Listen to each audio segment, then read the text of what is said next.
अखिलेश यादव ने मुस्लिम समाज का ठेका थोड़ी लिया है, या बीजेपी को हराने का ठेका सिर्फ मुसलमान ने थोड़ी लिया है।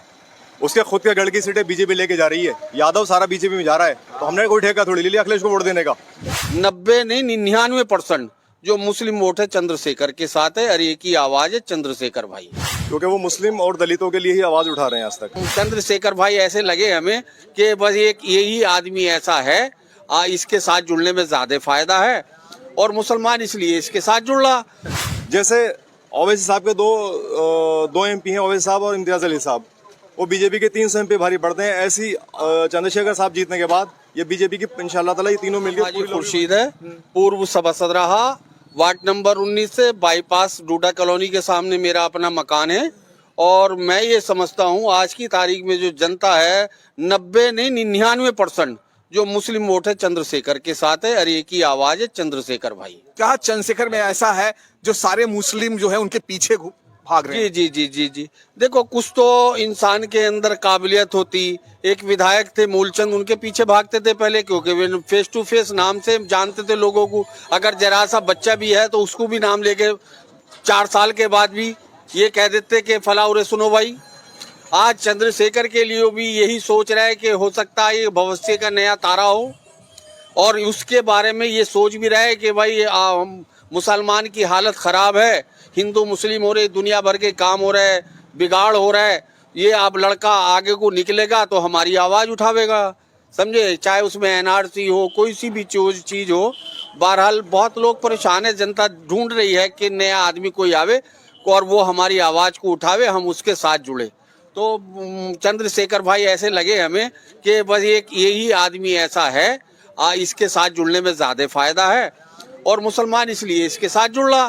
तो मेरी इनसे यही अपील है कि अच्छे बुरे को पहचाने जरूर। अखिलेश यादव हमेशा कहते रहे हैं मुस्लिम हमारे साथ में है, क्या इस बार जो है नगीना का जो मुस्लिम समुदाय है क्या उनको छोड़ने का मन बना चुका है? जी देखो, ऐसा था जो विधानसभा के चुनाव हुए तो मुस्लिम इससे ज्यादा वोट नहीं दे सकता जितना अखिलेश को दिया। इतना वोट दिया, इतना बम्पर वोट दिया कि मेरी अंदाज में मुसलमान अपनी लाइफ में ना तो इतना वोट कर सके ना इतना वोट अखिलेश को दे सके। और उसी की बिना को देख तो कि ये सीटें हार गई। काश चंद्रशेखर को अगर 2 सीट 3 सीट विधानसभा में दे देता तो मैं ये समझता मुख्यमंत्री पक्के होते 100 की 100%। दुनिया की कोई ताकत नहीं थी जो अखिलेश को मुख्यमंत्री बनाने से रोक देता, मगर उन्हें यह दिख रहा था कि चंद्रशेखर 2 सीट निकाल लेगा तो आगे को मुझे तंग करेगा। अब जब मुझे तंग करेगा तो मेरी रेपुटेशन डाउन हो जाएगी, चंद्रशेखर भाई की बढ़ जाएगी, समझे। तो उन्हें एक भी सीट नहीं दी। अब जब सीट नहीं दी तो उसका खुमियाजा उन्हें भुगतना पड़ा। 1000 1500 से 2-2000 से 3-3000 से सीटें हार गई। अरे भाई, हर विधानसभा पे उसने अपनी इतनी पकड़ बना ली थी कि उसके पास 10-5 हजार वोट पक्का वाला था। और भाई ये 10,000 इधर को पड़ जाता तो 20 से जीत रही थी या नहीं जीत रही थी, बताइए आप। अच्छा, कुछ लोग अखिलेश के ऊपर परिवारवाद का जो है आरोप लगा रहे हैं, आप क्या समझते हैं? देखिए, वो ज्यादातर अपने जो है परिवार को आगे बढ़ाने की कोशिश कर रहे हैं, वो दूसरे समुदाय को कहने के लिए कहते हैं लेकिन लेकर नहीं जा पा रहे हैं। देखो, एक बात मैं बताऊं आपसे कि वैसे तो इस तरीके की बात नहीं है अखिलेश में, परिवारवाद वाली या किसी तरीके की वाली। देखो, चुनाव में जो आदमी आगे बढ़ जाता, सत्ता में बैठ जाता, वो चीज़ तो हासिल ही नहीं होती जो आप मान लो चंद्रशेखर भाई चुनाव लड़ रहा है, आज पूरे नेटवर्क में, पूरी जनता में, पूरी विधानसभा में घर घर घूम रहा है, और जब वे मुख्यमंत्री या प्रधानमंत्री बन जाएंगे तो वो जिलों में तो घूमने के नहीं, समझे। अरे फिर प्रधानमंत्री मुख्यमंत्री के पास इतना समय नहीं होता कि घर घर, हाँ, वो इतना समय नहीं होता। अब ये थोड़ा सा लोग मिसगाइड भी कर देते। अब मान लो, देखो, जैसे मुरादाबाद की एसटी हसन की सीट है, वो जीते हुए कैंडिडेट थे। अब अखिलेश से कह दिया कि काट दो, रुचि वीरा को लड़ा दो वहां से। अब अरे रुचि वीरा ने बिजनौर में जीतना नहीं, मुरादाबाद में जीत के क्या करेगी? अरे यार, तुम जीते हुए कैंडिडेटों का टिकट काट रहे हैं और हारे हुए को लड़ा रहे वहाँ, तो आपको तो आंखें बंद हो चुकी है आपकी, आग बीच के काम बंद कर रहे हैं आप। चलिए, एक सवाल करेंगे मुख्तार अंसारी के बारे में। वहाँ पर तमाम लोग जुटे थे जो जनाजे में आते हैं, उन्होंने ये आरोप लगाया कि जनाजे में हमें मिट्टी देने नहीं दिया जा रहा है। क्या आप इस पर क्या कहना चाहते हैं, आप क्या समझते हैं? एक बात बताऊं, चाहे कोई दफीना हो, मट्टी देने का मामला हो, या जैसे हिंदुओं में आपको बताऊं अड़ती फूकने जाते, लकड़ी लेने जाते, जलाते, घी तेल डालते हैं, तो उसमें जो है ये धार्मिक मामला जो है एक मतलब जो है इसमें किसी को दखल अंदाजी नहीं करनी चाहिए। मट्टी तो आदमी अगर आप 50 किलोमीटर जाओगे 200 किलोमीटर से और आपसे व्यक्तिगत उसका संबंध है और आप उससे मोहब्बत रखते तो 50-200 किलोमीटर से भी आप आओगे। तो वो ये सोच के आवेगा कि यार आदमी मरता जाता है, जिंदगी से जा रहा है ये तमा जिंदगी के लिए, कम से कम मैं इस पे मट्टी और दरूद शरीफ तो पढ़ ही आऊँ। तो ये कुछ एक अपनी हमदर्दी होती है लोगों की। और मैंने ये सोचा भाई मैंने तो इतनी भीड़ देखी नहीं जितनी उनके जनाजे में थी, समझे। मैं भी देख के मीडिया के सामने दंग रह गया, जितनी पब्लिक थी। तो कुछ तो उनमें होगा, कोई तो बात होगी जो इतनी पब्लिक आई। अगर वे इस तरीके के घटिया आदमी होते तो हिंदू मुसलमानों ने गलत की कहते, बुरा नहीं, अच्छा नहीं कहते। कहीं ना कहीं डीएम साहिबा तो ये समझती होंगी कहीं ना कहीं बलबा हो जाएगा, ये तमाम चीजों को देखते हुए वहां पे कंट्रोल किया गया, ऐसा आपको लग रहा है कि नहीं करना चाहिए था? नहीं करना चाहिए था। देखो एक बात बताइए, इसमें मुझे भी मौत आनी, आपको भी मौत आनी, और जिंदगी से आपको भी जाना, मुझे भी जाना। मैं ये समझता हूँ मौत हयात के मामले ऐसे होते हैं, उनमें कोई बलबे झगड़े नहीं होते। अगर कोई बुरा भी कह रहा तो एक दफा वो खामोश हो जाता। क्या मुस्लिम समुदाय इस समय क्या डरा महसूस कर रहा है अपने आप में? देखो एक बात ये बताइए, देखो जब सत्ता होती है, मंदिर मस्जिद चलते हैं, तो लोगों के दिमाग में जो आदमी घटिया किस्म के होते वे इस चीज को फैलाते। सही आदमी कभी भी नहीं चाहता। हमारा नेट और है, हम बहुत प्यार मोहब्बत है, खलूस है, हिंदू हो या मुसलमान हो, वो हमें इज्जत देते हैं, हम उन्हें देते हैं। ये तो राजनीतिक लोग करते हैं। निष्पक्ष आदमी, समझे, जो सामाजिक आदमी होगा वो कभी नहीं करने का। आम आदमी आज भी जो चाहे हिंदू हो चाहे मुस्लिम हो भाईचारे के साथ नहीं रह रहा। बिल्कुल भाईचारे के साथ। मेरा 99% कारोबार नॉन मुस्लिम में है, समझे। मैं किसान भी हूँ, खेती का भी काम है, मेरा दूध की भैंस का भी कारोबार है, डेयरी का भी काम है।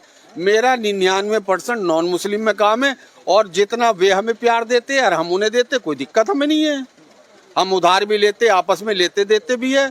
कोई कभी आज तक किसी से झगड़ा ही नहीं है हमारा।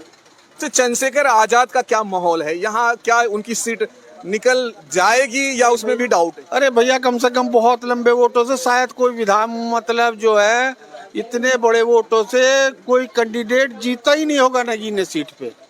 जितने बड़े मतों से चंद्रशेखर भाई जीत रहे हैं, ये ईमानदारी से मेरी भी उन्हें शुभकामनाएं है।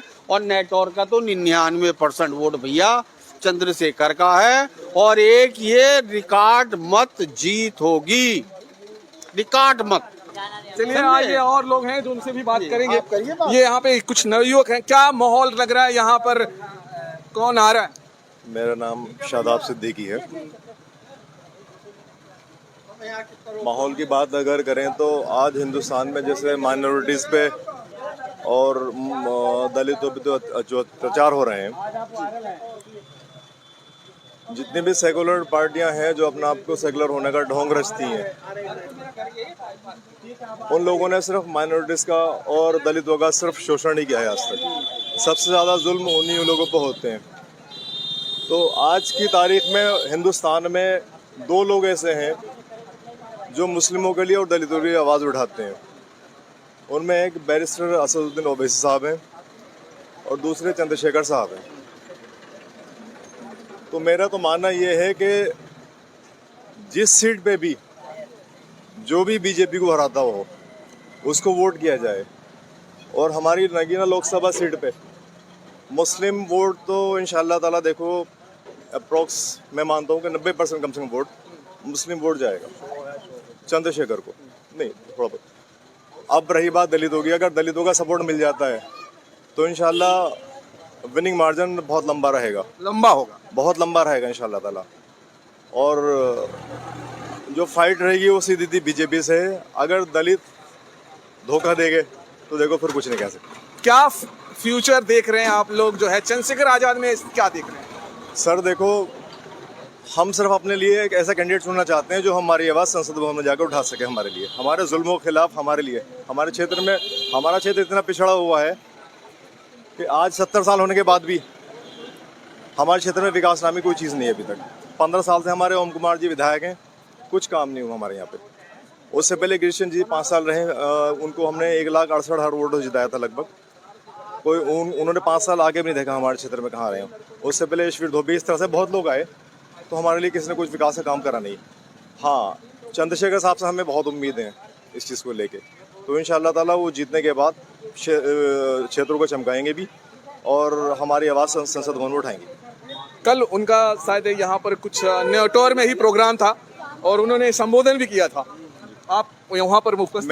मैं उसको अनफॉर्चुनेटली मैं उसको अटेंड नहीं कर पाया, मैं कल आउट ऑफ स्टेशन था, तो इसलिए कल उसको अटेंड नहीं कर पाया था मैं। जहाँ तक आपने चंद्रशेखर को देखा होगा, उनकी बातों को सुना होगा या आपने कभी कभी मुलाकात भी किया होगा, तो क्या लग रहा है वो समाज को, जो मुस्लिम समाज है, उनको लेकर आगे बढ़ने में उनमें सक्षमता है या उनमें वो क्वालिटी दिख रही है आपको? सर फॉर श्योर उम्मीद है कि वो मुस्लिम समाज के बिना आगे नहीं बढ़ेंगे जीतने के बाद भी, जो मुझे लगता है, अपना मेरा नज़रिया है, क्योंकि वो मुस्लिम और दलितों के लिए ही आवाज़ उठा रहे हैं आज तक। मैंने कहा ना, दो शख्स हिंदुस्तान में ऐसे हैं, चंद्रशेखर आज़ाद और बैरिस्टर साहब, बस सिर्फ ये लोग मुस्लिम और दलितों की आवाज़ उठा रहे हैं, इन पर हो रहे जुल्म के खिलाफ आवाज़ उठा रहे हैं। अभी चंद्रशेखर जी सिर्फ इसके पहले अभी ना ही वो सांसद है, ना MLA, ना कुछ, न तो अभी वो विधायक है। क्या आपको लग रहा है कि यहाँ से अगर उनकी राजनीतिक कैरियर बूम करेगी? सर बूम नहीं, इंशाअल्लाह ताला अल्लाह की ज़ात से उम्मीद है कि बहुत धमाल मचाएंगे आगे चल के। बिल्कुल बिल्कुल सर, अभी चाहे वो 1 सीट पे या 2 सीट पे लड़ रहे हो, अगर उनकी 1 सीट भी आती है तो उनकी 1 सीट बीजेपी के 100 MP पे भारी पड़ेगी। ये वाली बहुत बड़ी बात कर रहे हैं। बीजेपी के 100 MP पे भारी पड़ेगी सीट। जैसे ओवैसी साहब के दो MP हैं, ओवैसी साहब और इम्तियाज अली साहब, वो बीजेपी के 300 MP भारी पड़ते हैं। ऐसी चंद्रशेखर साहब जीतने के बाद ये बीजेपी की इंशाअल्लाह ताला ये तीनों मिलकर पूरी लॉबी भारी पड़ेंगे। क्या कह रहे हैं आप, क्या हाल है, क्या माहौल है? बस माहौल तो ये बता दिया शादाब सिद्दीकी साहब ने और हमारे हाजी खुर्शीद ने भी बता दिया आपको माहौल। यहाँ तो चंद्रशेखर की लहर है, पूरा मुस्लिम मुलाकात मेरी भी हो चुकी है चंद्रशेखर साहब से। मैंने एक मीटिंग उनकी सहारनपुर में अटेंड करी, सारे लोग उनके सहारनपुर में, हिंदू मुस्लिम सब, दलित सब उन्हीं के गीत गा रहे हैं। कैसा लगता है उनका जब भाषण देते हैं, और क्या अपनत्व तो लगता है, कैसा लगता है उनसे जब आप मिलते हैं तो कैसा लगता है? बोलने का अंदाज भी उनका अच्छा है, क्योंकि लोगों में मोहब्बत पैदा करने वाली उनके बाद अंदर एडवोकेट रहे हैं वो। और रात भी उनकी मीटिंग यहीं नेहटौर में थी, फिरोज भाई का। यहाँ पर काफ़ी लोग जो हमारे शहर के दिग्गज लोग हैं समाजवादी पार्टी के, वो सब चंद्रशेखर के साथ जुड़ चुके हैं, जुड़ गए और दिलो जान से जुड़ चुके हैं। रात उन्होंने अपने जो सर्टिफिकेट जिनके समाजवादी के जेब में वो रखे थे, उन्होंने चंद्रशेखर के सामने फाड़ दिए। अखिलेश भाई को अगर आप लोग तारीफ इनकी कर रहे हैं, अखिलेश भाई हमेशा कहते हैं कि मुस्लिम समुदाय हमारा है, फिर उनके बारे में क्या कहना चाहते हैं? अब कोई मुस्लिम नहीं है, सब अखिलेश यादव ने मुस्लिम समाज का ठेका थोड़ी ले लिया है, या बीजेपी को हराने का ठेका सिर्फ मुसलमान ने थोड़ी लिया है। उसके खुद के गढ़ की सीटें बीजेपी लेके जा रही है, यादव सारा बीजेपी में जा रहा है, तो हमने कोई ठेका थोड़ी ले लिया अखिलेश को वोट देने का। और इस बार देख लेना इंशाअल्लाह ताला, पिछली बार 5 सीट आई थी अखिलेश की उत्तर प्रदेश में MP की, इस बार उम्मीद मत करना कि 5 भी आएंगी सीटें उसकी। इस बार 5 सीटें भी नहीं आएंगी उत्तर प्रदेश के अंदर अखिलेश यादव की। समाजवादी से मोह भंग हो चुका है, अब सिर्फ परिवारवाद की राजनीति कर रहे हैं वो लोग बैठ के अपनी। मुरादाबाद से ST हसन साहब का टिकट गा रहा है, जो करण का MP है। रामपुर से उन्होंने राणा को टिकट किया उन्होंने। अरे क्यों कर रहे हो मुस्लिम बाहुल्य एरिया से, तुम जो ऑलरेडी पहले से मुसलमान वहाँ जीत आ रहे हैं, तुम वहाँ से किसी दूसरे को टिकट दे रहे हो। नागपुर की स्ट्रेटेजी पे पूरी अपनी टिकट बांट रहे हैं सारे, वो सिर्फ RSS के कहने पे, वो बात बंदे RSS के, वो उनका तो जिक्र ही मत करो। क्या आप क्या देखते हैं कि यहाँ का जो लोग हैं कहाँ जा रहे हैं? नहीं, हम तो सारे लोग इनसे जुड़े हैं, चंद्रशेखर से जुड़े हैं। चंद्रशेखर भी बिल्कुल इंशाअल्लाह। मुस्लिम क्या इस बार ठान लिया है क्या चंद्रशेखर को जो है सांसद बना के छोड़ेंगे? बिल्कुल ठान लिया। क्यों ये सीट भी समाजवादी को देने के चक्कर में क्यों खड़ा करा समाजवादी ने अपना यहाँ कैंडिडेट? उन्होंने गलत करा, सीट भी नहीं दे सके। नहीं, समाजवादी ने गलत खड़ा करा, समाजवादी ने गलत किया। अब है इसमें मामला जो है जुड़ा हुआ चल रहा है, इनके साथ ही चल रहा, और सारे मोहब्बत से जी पूरा शहर जो है इन्हीं के ऊपर गा रहा। 0 पे जाएगी, यहाँ से 0 पे जाएगी चंद्रशेखर के सामने। होने वाली जात वही है जो समाजवादी ही होगी, समाजवादी हो, क्यों नहीं देता किसी और को टिकट? साजिद गठबंधन क्यों नहीं करा? ओवैसी का क्यों नहीं करा? दलित का क्यों नहीं करा? मगर ये जी है जुड़े हुए चल रहे हैं, बहुत प्यार से चल रहे हैं, बहुत प्यार मोहब्बत से जुड़े हुए। आइए, क्या हाल है यहाँ का? क्या कौन जो है संसद में जा रहा है? चंद्रशेखर आजाद जी जा रहे हैं यहाँ से। चंद्रशेखर आजाद जी, क्या शुभ नाम है आपका? वकार अली। वकार अली जी, ये मुझे बताइए, जो मुस्लिम समुदाय है वो कहाँ जा रहा है? चंद्रशेखर पे जा रहा है वो सारा इस टाइम पूरा? बिल्कुल बिल्कुल। क्या ऐसा लग रहा है कि जहां हम जा रहे हैं सब लोग चंद्रशेखर चंद्रशेखर कर रहे हैं? क्या चंद्रशेखर में ऐसी क्या खास है कि सारे लोग चंद्रशेखर की तरफ आवाज उठा रहे हैं? काफी लोगों को मौका देके पहले देख लिया है। पिछले सांसद जो थे पूरे 5 साल में एक बार भी उनके दर्शन नहीं हुए, जो पिछले सांसद थे। तो इस बार सोच रहे हैं नए को किसी को मौका दे तो हो सकता है मिल जाए। धोखा तो हर बार हो ही रहा है, इस बार और आजमा के देख लेते हैं। धोखा तो हर बार हो रहा है, कह रहे हैं कि एक बार जो है मौका देके देखें। क्या कहेंगे इस बार जो है यहाँ से नगीना सीट से कौन आगे जा रहा है? कौन आगे जा रहा है भाई तू बता। आप बता दीजिए कौन जा रहा है, कौन जा रहा जो आपको लग रहा है यार, आप बताइए अपनी क्या कौन जा रहा है? अब देखते हैं कौन जाएगा, क्या पता है। वो तो वोट का भाई पता चलेगा। हाँ। वो तो वोट के भाई पता कुछ तो चलेगा। लगता होगा ना माहौल किसका। Like, comment, and subscribe.